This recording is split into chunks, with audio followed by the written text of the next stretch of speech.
It's always a challenge to say to someone, do you remember that film from years ago? Well, if you've already got the DVD and the Blu-ray and the 4K and this, that, and the other, now go and buy this big, heavy book, because people think, well, what's going to be in that I haven't seen? It's like, we'll pay for it. There's no refunds, and find out.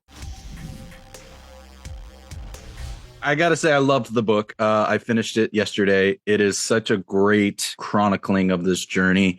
And clearly you're a fan of the movie, as you make mention throughout. Where did the fandom for this film first come about for you? I think for me, it was a case of there was only a certain amount of films that were kicking around as VHS tapes in the 80s. And when network television in the UK was quite limited, what it could show and what it would show. And so the films you'd want to see, like Evil Dead or Texas Chainsaw Massacre, wouldn't be shown on mainstream television. So this was the Wicker Man was part of that. It was part of films that weren't often shown. And of course, it had an X certificate and it had quite the reputation for being, quite the horror film. But of course, we look at it now and actually there's no real horror. There's no graphic anything. There's no bad language. There's no bad behavior, really. There's a bit of naughtiness, you could say, at the end. And of course, it shocked people at the time because it was a policeman. People had the police on a pedestal. But for me, I was always a big fan of Doctor Who. And this felt like it could be a Doctor Who style adventure, where the Doctor goes somewhere and the Doctor being, of course, the policeman and so on. And there's a female assistant, which would be Willow in the pub. I know it's a bit of a stretch for some people when I say that, but why not? But the Wicker Man, it's a funny thing. It kind of grows a bit like moss. And if you don't keep an eye on it, it just keeps growing and growing and growing. And it has no big stars. No one went on to do anything. If we think of Evil Dead, Sam Raimi and everyone else, they went on to do great big things. And that's kind of like an origin story. This isn't an origin story. The professional people who work behind the scenes, this was the finish of things for them. They thought it would get things started. It didn't. If anything, it kind of put their careers to bed, politely. And the stars who did go on to do other projects didn't reference this as, I just worked on the Wicker Man. They were like, what? The Wicker what? Don't shout about that. Isn't that the film that they couldn't give away at the time? Yeah, that's it. I just worked on that. Well, as I say, don't mention that. So we think about cult films that are successful that were unsuccessful when they first came out. The Wicker Man kind of sidesteps all of those kind of tropes of usual cult films. And yet here we are, 4K restoration, big expensive book. A StudioCanal have produced something as big as a house brick, which has all bits and bobs in it. 3 versions of the film, essays, one which I wrote, and postcards and everything else. So it's getting the right royal restoration treatment. If you think of 1973, there are a few films from that era, maybe The Exorcist and The Golden Voyage of Sinbad, that kind of deserve a big book and a restoration and so on. But the poor old Wicker Man, who got kicked around on his first release, as you'll have found out from reading the book. Yes, I knew it had a troubled history, but didn't realize the extent of it until this book, which is really it was quite fascinating to learn about. And so one thing that I love about this book in comparison to a lot of other oral history books is that it's written by a filmmaker, in comparison to just a historian or a fan. And so I'm curious how you balanced your approach in writing this book, coming from being a filmmaker as much as being a fan of the film. For me, because I'm a documentary filmmaker, I want to line up all of the facts and line up all of the suspects, if we will. So it's a bit like a cold case and the murder hasn't really been solved. So who was there? What did they know? And what have they said? Because, you have one interview here saying one thing, one interview here saying something else. And as you know, Christopher Lee went around saying lots about the film over the years, which I was always suspicious of, knowing back in the day when I was at film school and when this film was being made, I was at film school in the late 80s, but the worst thing a producer could be accused of, it's not like today, there's all sorts of producer can be accused of, but at the time, the worst thing you could say about a producer was he destroyed camera negative. That would finish you. If that was true and it was shown that you worked on a picture, and whether accidentally or deliberately is even worse, you might have done a murder, but you've actually destroyed camera negative. So I always was suspicious of Lee's assertions that people went out of their way to destroy the film. And I'm like, these are people you're talking about who went on to make Blade Runner and The Deer Hunter and had already made The Italian Job. These aren't Michael Dealey. He's not going to be going out of his way to destroy the film because it's his company who put most of the money up. It's like building a house and you don't like the windows, so you decide to burn it down. I mean, that's just ridiculous. So over the years, with many of the books I've written, different people, often performers, will create as it were, almost a stand-up routine where they go and tell these stories, which regale audiences and have people fascinated, but weren't true. So I thought, oh, right, well, I'm going to be unpopular here and put my hand up and say, actually, I don't think that's true. And try and show in a book with verification why that isn't true. So there are lots of people around from the Wicker Man, as you'll have read, who are still with us. And I had access to all of the paperwork, all of the financial, legal, and contractual paperwork and schedules and details on the dailies, what you'd call, or we'd call the rushes. So the footage that went to and fro every day. So there really was no stone left unturned in that sense. And there was a bigger story to be told. People often say with the books I write that, you know, the film's okay, but actually the story of the making of the film is a real hair curler. And you think, what? As you're turning the pages, you can't quite believe what you're reading. And that was the case of The Wicker Man. It's a relatively modestly budgeted film. And yet, here we are talking about it 50 years later. You mentioned, you know, calling people out on some of the assertions they've made over the years. I'm curious how you approach that in an interview. You're there trying to bond with the person enough that they want to talk to you in the first place. And then you have to, you know, deal with some of the more serious subject matter that you cover in this book. So how do you go about approaching that in an interview? You have to be quite careful and diplomatic. And of course, what you can't say to somebody is, I think this is untrue, and you deliberately told an untruth. It's really a case of going back to them and saying, look, I've spoken to other people. They remember it differently. What do you think? Do you think maybe there's a possibility that things have been remembered differently? When Queen Elizabeth, not long before she died, when she talked about the disputes in her family, and there was all this chat on the telly about Harry and Meghan and so on. And the Queen said, you know, recollections differ. And, you know, so I offered people the chance to say that recollections differed. And whether it was speaking to Britt Ekland or to the producer, Peter Snell, or Mike Dealey and Barry Spikings, who ran British Lion, there was an opportunity there to kind of get the story straight. And people were pleased I was writing a book. So the approach isn't like an aggressive detective who's only got 48 hours to solve the case. You know, people know that it's a loving tribute to the film. It's being reissued. The film's getting this great book, but let's try and get the story straight, because this will probably be the first and last time in book form that the official story of the film can be told. And so people know me from other books and sometimes from my film work as well. So they think, oh, okay, maybe it's a cathartic thing. I can tell John Walsh then that maybe I over-egged the pudding. Happened on Flash Gordon there up the top there. Some of the casts had behaved, well, one of the casts, let's be honest, had behaved not ideally, and put really the film at risk and possible sequels at risk and so on. It's tricky though, because film people, as I know, can be professional grudge bearers. So, you know, it's not necessarily an old wound for them. It's a new scab that you're picking at. And so you have to be careful, because you want the access and you want the interview. But people feel that, if everyone else has spoken to you, I want to tell you what I think, and I was there. And people who haven't spoken before. So people think of the cast and the director, but of course the people who haven't spoken are sometimes the art director. He'd be called the production designer today. I spoke to him at considerable length, and he lent me all those images you saw in there from Seamus Flannery. Many of them hadn't been published before, and he was quite outspoken about the film, the shoots, his involvement, his lack of credits in terms of long-term recognition for what he did in creating the image and the feel of the film. And Harry Waxman, who rarely even gets talked about in this country, who was a great director of photography, who really created that sort of ambient look that the film has as well. So it's a case of trying to wrestle away the truth as was, and to bring it into the light and show people actually it was a terrible lie, including the book being optioned. You know, the director Robin Hardy, the screenwriter Anthony Schaefer, who was an immensely talented and wonderful man, and Christopher Lee. Between the three of them, they tried to imply that they optioned a book called Ritual, but in fact, they spent thousands optioning it. But in fact, they did something completely different to Ritual, and this isn't anything like that.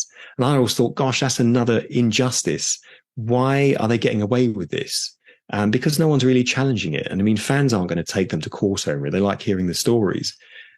But luckily, the author of The Ritual is still alive, David Pinner. I got to know him very well. And I said to him, look, it's my view and your view that you're not fully credited, but how is it best to put this on the page without it looking like, I've got a grudge or you've got an agenda? So he put me in touch with a leading academic, Dr. David Anwyn Jones. And I said to him, look, what do you think? This is what I think, but what do you think? And he was a leading academic, and he is a leading academic in folk horror. And he contributed extensively to the book to help build my case. So if we were going to court and you were the judge, I'd need to be able to say, look, this is my evidence. I want to overturn the previous verdict. So it's a bit of an obsessive way of working, but it's how I work for TV, and it isn't any different for the books. And so it's great that people get that sense of something new's been discovered. Well, it's a great approach because, yes, there's so much that I feel was unearthed in this book that I can't wait for people to get to learn about.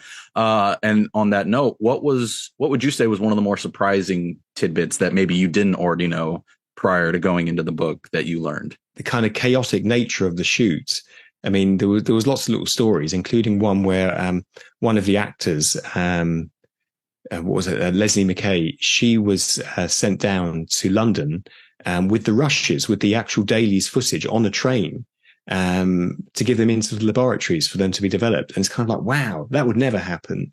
Even a few years later in the 80s, you'd never do something like that. You'd have someone either from the laboratory come to you, or you'd have a special courier bike and so on. And so they were kind of, I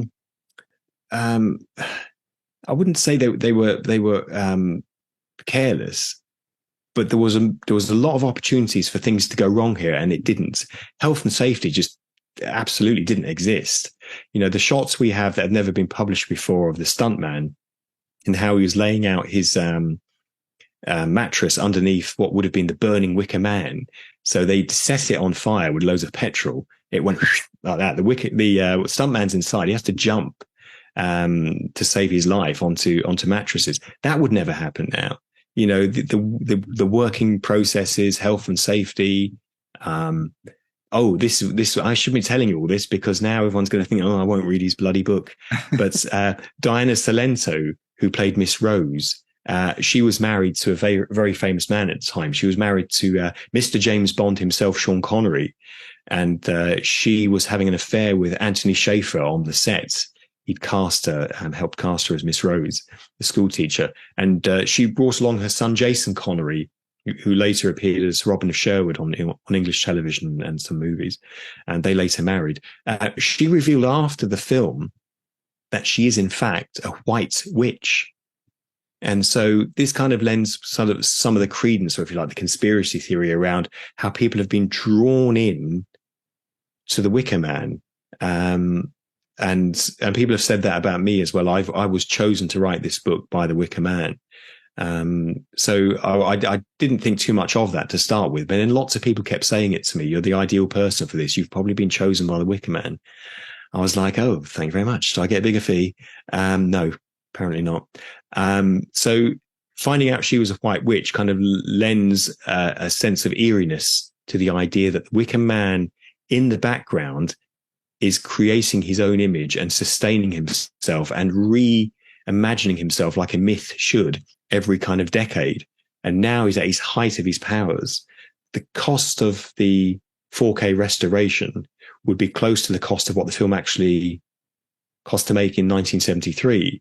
So who would have thought all these years later, this film that people wouldn't go to see is now being charged for in a very expensive box set and a book. It's very crazy to think. And like you say, there may be some mythical forces driving it forward. But I mean, I still love the movie. I rewatched it the other night, and I'm perfectly okay if that's the case. Now, you've talked about, you know, a lot of the people that you talked to for this book, actors, people behind the scenes. I'm curious who you felt was the most important person to go to first. Obviously, Robin's not around anymore. Christopher is unfortunately no longer around. So who did you feel was the most important person to go to first? Well, for me, the person who was the kind of soul of this was the film's producer, Peter Snell. And so I worked closely with Peter, finding out really what happened and the kind of the temperature on set. And I would check things with him as well. So if I thought that someone said something a bit outrageous, I'd always run it past Peter to get a sense of he was the witness, if you will, to all of this. This and more, because he was involved at British Lion. You know, he was in charge at the time when the film was commissioned, and had he not been, the film wouldn't have been commissioned. And I asked that of the owner, the then owners of British Lion, who took it over during the shoot of The Wicker Man, Barry Spikins and Michael Dealey, who went on to have glittering Hollywood careers. I mean, Barry Spikins went on to make all sorts of films with Castle Rock Entertainment, When Harry Met Sally, and Misery, and so on. So they're men of great standing. They both still don't like The Wicker Man. And I said, if you had a chance to go back now, what would you do? They said, no, we wouldn't make it. We wouldn't make it. For me, it was Peter Snell, because Peter was involved in a practical sense, from commissioning the film to being the day-to-day producer. And he's the last of the trio. It was Schaefer, Hardy, and Snell that really made this film work. But it was Peter's view, and one that increasingly other people were conveying to me. It was made despite Robin Hardy's input, not because of it. So the film maybe could have been even better had it not had Robin Hardy as the director, which seems like a harsh kind of conclusion, but it's not one that I brought to the table. It was one that was brought to me, and then I served it up as part of the meal in the book. So it's kind of controversial, you know, for fans of this film who've held on to years to the mythology of what happened to it and why it was treated the way it was. And many people thought it was treated that way because it tapped into something that I guess the authorities didn't want you to be tapped into. No, it's not that. It was an unsuccessful film, and unsuccessful films tend to get thrown around the place a bit. So the fact that it became more successful as it found its hole again lends to the mythology of, well, it's the Wicker Man who's put himself back together. But there were lots of people involved. You know, people who do like the film are really heavily invested in it, and will watch it regularly and will enjoy the reissues and the new footage. But those who don't like it, you can never convince them. Get them in a headlock. It could be an 8K version. They're not going to like it. I definitely am excited to see the remaster myself. I mean, I think it's a film that still looks beautiful to this day for its era. But yeah, no, I think it's going to be really exciting to see those new layers to it. Now, given that this is a book that chronicles the movie's legacy, part of me was curious to see if you explored the remake at all in the book, which you don't. And I'm curious if that was an intentional thing, or if that was just because there was not enough space in the book, or if it was even in your mind at all when you were going about this process. So what you've got, Grant, you've got the remake film with Nicolas Cage, but you've got the sequel film, The Wicker Tree, that Robin Hardy did in 2011 with Peter Snell, which Peter said he regretted doing. And then there was The Wicker Man 2 that was written by Anthony Schaefer as well. Mm-hmm. And even David Pinner made a sequel to his book, Ritual. So there was lots of different versions of what could and would have happened next. Because this is licensed by StudioCanal, I had access to all of what they owned for this title. Mm-hmm. They didn't own the other titles, but it wouldn't have been something I'd have been too interested in going into. The Wicker Tree is the natural sequel because it has some of the production team from Wicker Man, and Robin Hardy is directing again. So when people say to me remake or the follow-up, I always think Wicker Tree, whereas the Nick Cage film, which is fine, you know, as a standalone film, it's fine, like a lot of films from that era, but it doesn't capture anywhere near the magic of the Wicker Man. And we think of some of the big animated feature films that have had live action versions done, which, you know, are really spectacular and have great FX and so on, but they seem soulless. And I think this is always a difficulty if you're remaking something. and revisiting it. People are hardwired. I was speaking to somebody the other day about Superman 2, and I'm hardwired into the theatrical version. And I love the Richard Donner version that came out only a few years ago, which is brilliant too. But the theatrical one from 1982 has all the Paris stuff in it. And you remember as a kid seeing that and being very excited. So it's very difficult, if not impossible, to remake something that's so beloved. I can't think of a remake. Probably people are screaming at us now, Grant, say, yes, it is a remake.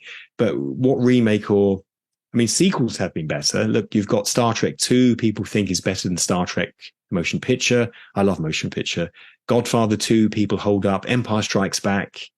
And cheekily, I say Sting 2 and Cocoon the Return. People are screaming, they're switching off now, probably. But it's down to studios trying to revitalize something that people recognize.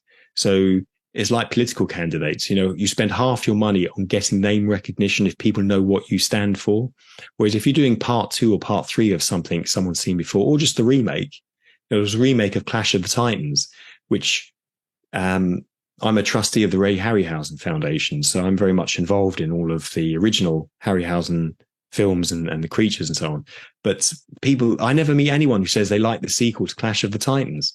And yet it did really good business and it was very successful. So I think people feel exploited when a film that they so beloved as a youngster is suddenly being churned up again with a different actor playing the leading role.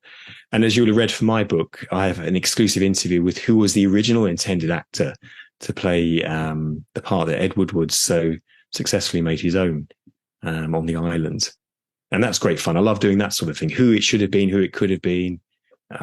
That's more important to me than following down the sequel road. We could have gone there with the sequels and with the remakes and that. But some of the fans said to me, whatever you do, don't even mention the Nick Cage remake and don't show stuff.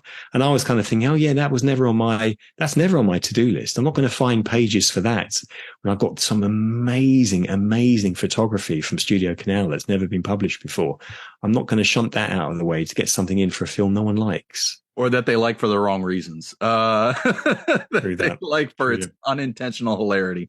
But no, I think that was then the good approach because, this, like you say, this book is so full to the brim already with exciting new stuff that I'm okay with it not being discussed.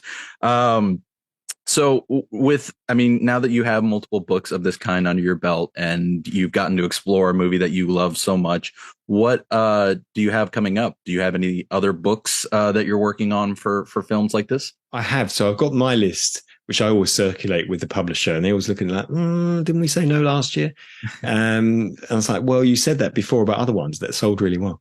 I've been offered some books as well, which I'm not allowed to talk about, but there are other ones coming. Absolutely. I wish I was allowed to tell you because these are I don't own the publishing house, so I would tell you if it was up to me. But there are at least 3 more coming for me, and one that I'm starting.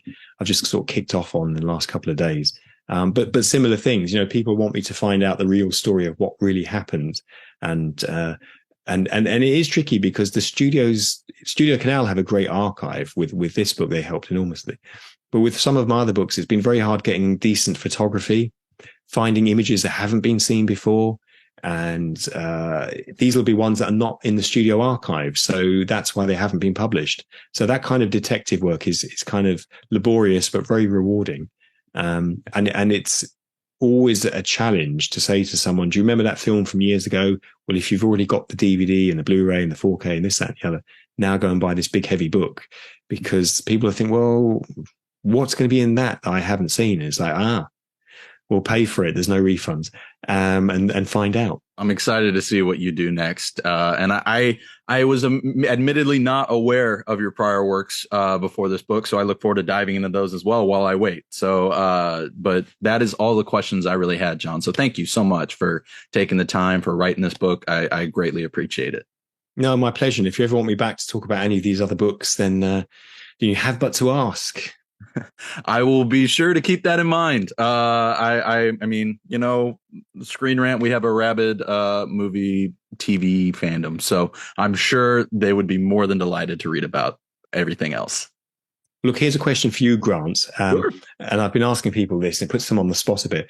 What film that hasn't had a movie book would you want me to write for you? So that is one that I actually discussed with someone else recently who did an oral history book that I interviewed, and it would be Event Horizon. It's a movie that when I first saw it, I thought it was just okay. And then I've come to rewatch it since and have really come to appreciate what it went for. And I know how troubled that production was, and, you know, stories of lost tapes, lost footage, this and that. And I just think it would be very intriguing to learn more about it, especially since Paul W.S. Anderson loves talking about that movie. I feel like he would give so much great insight for a book like that. Yeah, I think that's a really good pick, actually. And I know the folks down at Paramount as well. So you never know, that could happen. There you go. Maybe if that's not already on your list, maybe you add it in there and keep it in mind for the future. I'll have to. Yeah. I mean, it's the fascinating thing is, you know, that would make a great book, and it's quite a visual treat as well. Often it is films that have been less successful or have less had less attention when they were first released are making the more interesting books. Definitely. I mean, I did an interview recently with Max Every. He did I don't know if you've seen it, but he did a whole making of oral history book on Dune, David Lynch's. Oh, yes. And that was such an incredible book. It's a big one. So if you're going to read it, I suggest setting aside probably a good chunk of time. But again, that's a movie where, yeah, it has that cult following, and it made for such a great read, much like this. So yeah, I think I agree with you. Movies that have more interesting behind the scenes stories than the movie itself end up being great reads. Excellent stuff. Well, hopefully I'll be back with the next one. I look forward to it. Have a great rest of your week, John.